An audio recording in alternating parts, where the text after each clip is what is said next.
Hello दोस्तों, स्वागत है आपका मेरे YouTube चैनल में जिसका नाम है मैथ्स डेवलप। यहाँ पर हम लोग मैथ पढ़ते हैं। आज के वीडियो में हम लोग HP पढ़ेंगे, मतलब हार्मोनिक प्रोग्रेशन। और ये HP का 24.1 वीडियो नंबर है। इसका मतलब HP का ये फर्स्ट वीडियो है। देखिए, HP ऐसा चैप्टर है जो कि बहुत इजी चैप्टर है, लेकिन उसके लिए आपको AP को अच्छी तरह से समझना होगा। अगर आपने AP को अच्छी तरह से समझा है तो आपको HP भी बहुत जल्दी समझ में आ जाएगा। ठीक है, तो चलिए स्टार्ट करते हैं HP को समझना। HP कहते किसे हैं, इसके लिए हम लोग डेफिनेशन देखते हैं कि HP का डेफिनेशन क्या होगा। If the reciprocal of each term of a progression are in AP then the sequence is said to be in HP। देखिए, इसका सिंपल सा मतलब ये है कि जो AP है उसका ईच टर्म मतलब हर एक टर्म रेसिप्रोकल हो तो उसको हम लोग क्या कहेंगे, said to be in HP। तो उसको हम लोग कहेंगे कि वो HP में है। इसका मतलब क्या हुआ, मैं आपको लिख के बताता हूँ। ठीक है, जैसे कि मान लेते हैं कि 3, 6, 9, 12 डॉट, ये क्या है, ये AP में है। क्यों? क्योंकि इसका डिफरेंस सेम है। AP का मतलब यही होता है कि अगर उसका डिफरेंस सेम है तो वो AP में है। ठीक है, तो ये क्या है, AP में है। इसका हर एक टर्म रेसिप्रोकल हो। रेसिप्रोकल का मतलब होता है उल्टा। जैसे कि अगर ये 3 है तो ये 1/3 बन जाए, अगर ये 6 है तो ये 1/6 बन जाए, ये 9 है तो ये 1/9 और ये 12 है तो 1/12। ठीक है, ये जो है ये क्या है, इन AP, ये AP में है। और अगर इसका रेसिप्रोकल कर देंगे, उल्टा कर देंगे, तो ये क्या बन जाएगा, ये इन HP बन जाएगा। बस यही इसमें डिफरेंस है। ठीक है, और अगर ऐसा दिया हो, जैसे कि मान लेते हैं कि 5/6, 3/2, 5/9, ये मान लेते हैं ये जो है ये AP में है। मान लेते हैं कि ये AP में है, तो इसका रेसिप्रोकल करेंगे तो क्या निकलेगा, HP। जैसे कि ये 5/6 है तो ये क्या हो जाएगा, 6/5। ये 3/2 है तो अगर ये 2/3 लिखेंगे और ये 9/5 लिखेंगे। ठीक है, उल्टा कर दिए जो भी नंबर था, तो ये क्या बन जाएगा, ये बन जाएगा HP। ठीक है, तो जो AP है अगर उसको हम लोग उल्टा कर देते हैं, उसका रेसिप्रोकल कर देते हैं, तो वो क्या बन जाता है, वो HP बन जाता है। ठीक है, बस इतना ही है और कुछ नहीं है।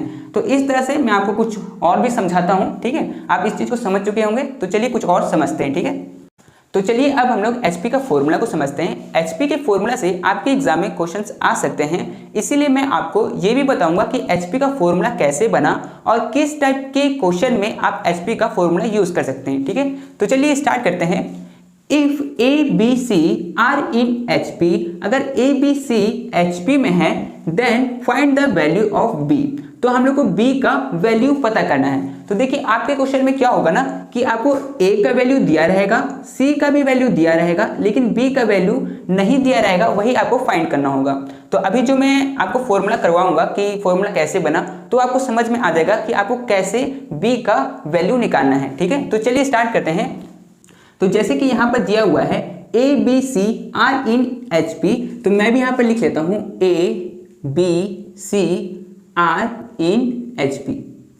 ठीक है, अब ये HP में है, तो इसको अगर मैं AP में चेंज करूं तो मुझे क्या करना पड़ेगा, इसका रेसिप्रोकल। ठीक है, तो मैं इसका रेसिप्रोकल करता हूं, मतलब इसको उल्टा कर देता हूं, तो ये हो जाएगा 1/A, 1/B, 1/C। अब ये क्या हो गया, ये हो गया आर इन AP। ठीक है, तो ये हो गया AP में। देखिए, अगर हम लोग को HP से AP में जाना है तो भी हम लोग को रेसिप्रोकल करना है, और अगर AP से HP में जाना है तो भी हम लोग को रेसिप्रोकल करना है। ठीक है, तो आपको समझ में आ गया होगा। तो देखिए, AP का रूल क्या कहता है, AP का रूल कहता है कि जो डिफरेंस है वो सेम होता है। तो हम लोग मान लेते हैं कि ये है T1, ये है T2 और ये है T3। ठीक है, इसका मतलब क्या हुआ कि अगर T2 माइनस T1 करेंगे तो वो इक्वल आता है किसके, T3 में से अगर T2 को करेंगे उसके। तो T3 में से T2 को मैं माइनस कर देता हूँ। ठीक है, तो यहाँ पर देखते हैं T2 क्या है, T2 है 1/B, तो यहाँ पर 1/B माइनस T1 क्या है, T1 है 1/A। ठीक है, इज इक्वल टू T3 क्या है 1/C, तो 1/C माइनस T2 क्या है 1/B, 1/B। ठीक है, ये है। तो इसका डिफरेंस सेम होता है, AP में तो यही होता है कि डिफरेंस सेम होता है, मतलब इधर का भी सेम आएगा आंसर और इधर का भी आंसर सेम आएगा, है ना, यही होता था। तो अब हम लोग क्या करेंगे कि मान लेते हैं कि जैसे कि यहाँ पर -B है, उसको अगर उठा के अगर इस तरफ लेके आएंगे इज इक्वल टू के इस तरफ, तो वो प्लस में हो जाएगा। और अगर इसको हम लोग उठा के अगर इस तरफ लेके जाएंगे तो ये प्लस में हो जाएगा। तो इसका मतलब क्या, ये 1/B और अगर ये -1/b को इधर लेके आए तो ये हो गया +1/b इज इक्वल टू, इधर था 1/c और इधर -1/a है, ये इधर आएगा तो +1/a हो जाएगा। ठीक है, आपको समझ में आया होगा। अब क्या करते हैं, अब हम लोग इसका एलसीएम लेते हैं। ठीक है, तो एलसीएम लेंगे तो b और b का एलसीएम क्या आएगा, b ही आएगा। अगर नीचे वाला सेम होता है तो हम लोग सेम लिख देते हैं ना, और ऊपर में क्या हो जाएगा 1 + 1। ठीक है, इज इक्वल टू, इसका एलसीएम लेंगे तो c और a का एलसीएम क्या होगा, दोनों अलग है तो दोनों मल्टीप्लाई हो जाएगा, तो ये हो जाएगा ac। ठीक है, आप ac लिखिए या ca लिखिए, बात एक ही है। ठीक है, अब अगर c को ac से डिवाइड करेंगे तो c और c कट जाएगा, बचेगा a, तो यहाँ पर हो जाएगा ऊपर में a प्लस a को अगर ac से डिवाइड करेंगे तो a और a कट जाएगा, बचेगा c, तो यहाँ पर बचा c। ठीक है, अब क्या करेंगे, इसको क्रॉस मल्टीप्लाई कर देंगे, इसको इसके साथ कर देंगे और इसको इसके साथ कर देंगे। ठीक है, या फिर इसको यहाँ नीचे ले आएंगे, इसको यहाँ ऊपर ले आएंगे। ठीक है, जैसे कि देखिए यहाँ पर ये क्या है, 1 + 1 2 हो जाएगा, और ये AC जो है वो यहाँ पर आएगा तो ये हो जाएगा AC। ठीक है, और इज इक्वल टू जो B है वो यहाँ पर आ जाएगा, तो ये B आ गया यहाँ पर, और जो ये A + C है वो आ जाएगा नीचे। ठीक है, तो ये आ गया नीचे, तो ये हो जाएगा A + C। ठीक है, तो B का वैल्यू हम लोग का आ चुका है, ये इसका फॉर्मूला हो जाएगा। ठीक है, तो आपको ये ऊपर वाला समझ में आया होगा, अगर नहीं आया होगा तो फिर आप मुझे कमेंट कर दीजिएगा, मैं इसको फिर से समझा दूंगा। ठीक है, तो ये हो जाएगा B का फॉर्मूला, कि अगर हम लोग को B निकालना है तो 2 × A × C / A + C करना होगा। ठीक है, तो ये फॉर्मूला को आप अच्छी तरह से याद कर लीजिएगा, क्योंकि एग्जाम में आपका इससे क्वेश्चन जरूर आएगा। ठीक है, तो आप इसको लिख लीजिए, फिर मैं क्वेश्चन आपको करवाता हूँ। ठीक है, तो चलिए हम लोग फॉर्मूला से एक क्वेश्चन बना लेते हैं। तो क्वेश्चन नंबर 1 में बोला गया है, if 1/8 x 3/2 are in HP then find the value of x। अगर ये HP में है तो यहाँ पर जो बीच में x है इसका वैल्यू क्या होगा। तो जैसे कि हम लोग को फॉर्मूला पता है, उस फॉर्मूला से हम लोग इसको बना देंगे। ठीक है, तो चलिए मैं बनाता हूँ क्वेश्चन नंबर 1। ठीक है, इसका ये पहले लिख लेता हूँ मैं, 1/8 x और 3/2।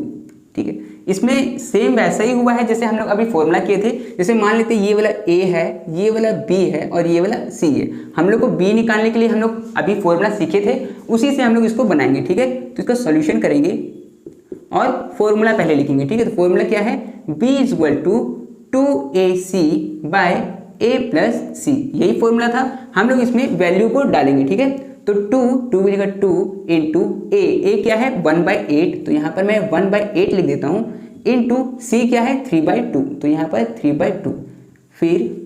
फिर नीचे में है a, तो a है 1/8, तो 1/8 प्लस c है 3/2। ठीक है, इसको सॉल्व करते हैं, तो ये 2 से ये 8 कट जाएगा, क्योंकि ये ऊपर में है ये नीचे में है, यहाँ पर आएगा 4।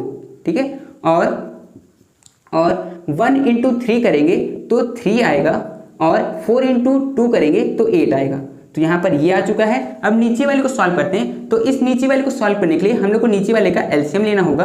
तो एलसीएम आएगा 8 और 2 को अगर मैं लूँगा, 8 और 2, तो 2 4 1, फिर 2 2 2 सॉरी 1, फिर 2, मतलब 2 2 = 4 4 = 8, मतलब 8 एलसीएम आएगा इसका। ठीक है, 8 की टेबल में 8 आता है 1 बार में, तो इसको 1 से मल्टीप्लाई करेंगे तो यहाँ पर 1 आएगा, प्लस 2 के टेबल में 8 आता है 4 बार में, तो इसको 4 से मल्टीप्लाई करेंगे तो 12 आएगा। ठीक है, इसको फिर सॉल्व करेंगे तो ये हो जाएगा 3/8 / 13/8।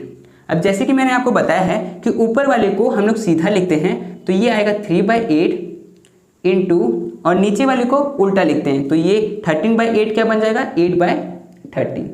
तो ये नीचे का 8 और ये ऊपर का 8 कट जाएगा, तो यहाँ पर क्या बचेगा 3/13।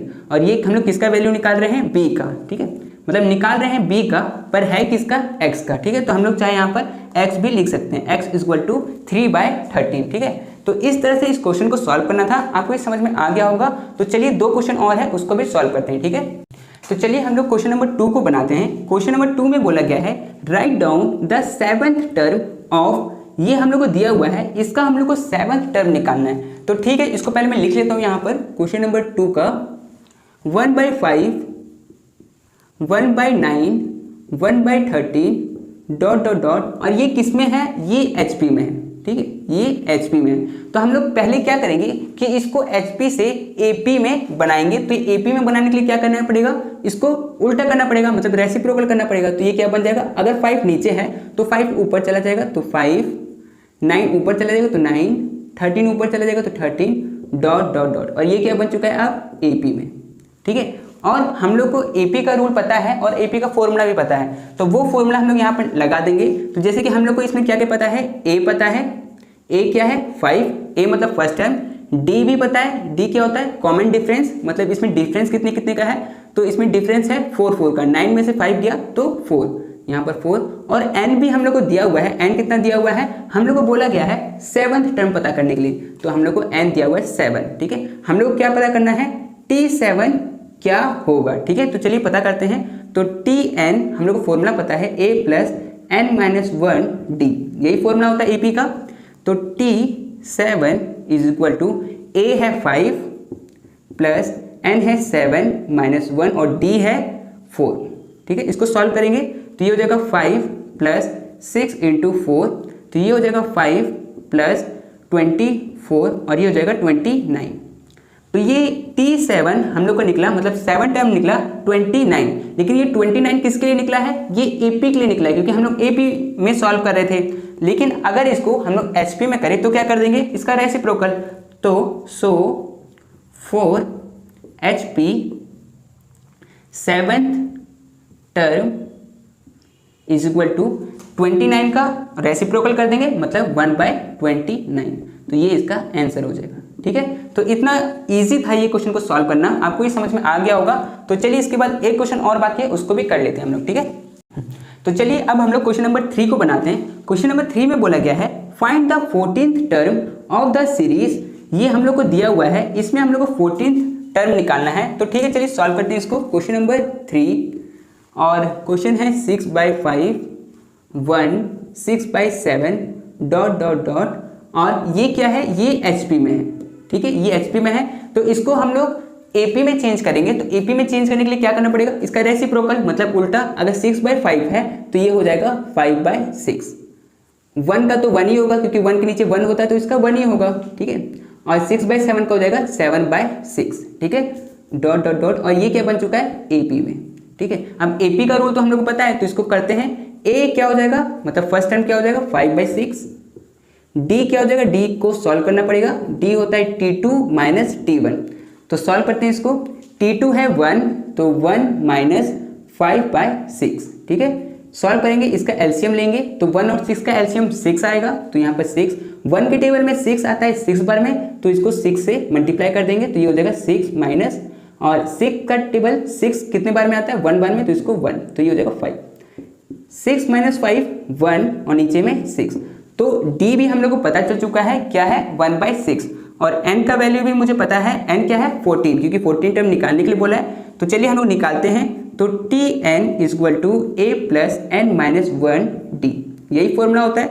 तो T14 मुझे निकालना है, तो A का वैल्यू क्या है, A का वैल्यू है 5/6, तो यहाँ पर 5/6 प्लस n का वैल्यू है 14 माइनस 1, D का वैल्यू है 1/6, ठीक है। इसको सॉल्व करेंगे तो ये हो जाएगा 5/6 प्लस 14 माइनस 1 13, और 13 इंटू 1 13, तो यहाँ पर 13/6, ठीक है। इसको सॉल्व करेंगे तो ये हो जाएगा, एलसीएम लेंगे 6 और 6 का, तो 6 ही आएगा, और अगर नीचे वाला सेम है तो ऊपर वाला भी सेम ही रहता है, तो ये हो जाएगा 5 प्लस 13, तो ये हो जाएगा। इसको सॉल्व करेंगे तो 13 में 5 मतलब 18/6, ठीक है। इसको काटेंगे तो ये 3 बार में कट जाएगा, ठीक है। तो T14 कितना आया 3, लेकिन ये किस लिए 3 आया, क्योंकि हम लोग AP सॉल्व कर रहे थे। लेकिन अगर हम लोग HP सॉल्व कर रहे होते तो इसको रेसिप्रोकल कर देंगे बस, तो यहाँ पे लिख देंगे so 4 HP 14th term is equal to 1/3, 3 का रेसिप्रोकल कर दिए तो ये 1/3 हो गया, तो ये हो जाएगा इसका आंसर। इस तरह से इस क्वेश्चन को सॉल्व करना है। आपको इस समझ में आ गया होगा, आप भी इस टाइप के क्वेश्चन को सॉल्व करिएगा, और भी मैं क्वेश्चन करवाऊंगा आने वाले नेक्स्ट वीडियो में। तो इस वीडियो में सिर्फ इतना ही, मिलते हैं हम लोग आने वाले नेक्स्ट वीडियो में, ठीक है।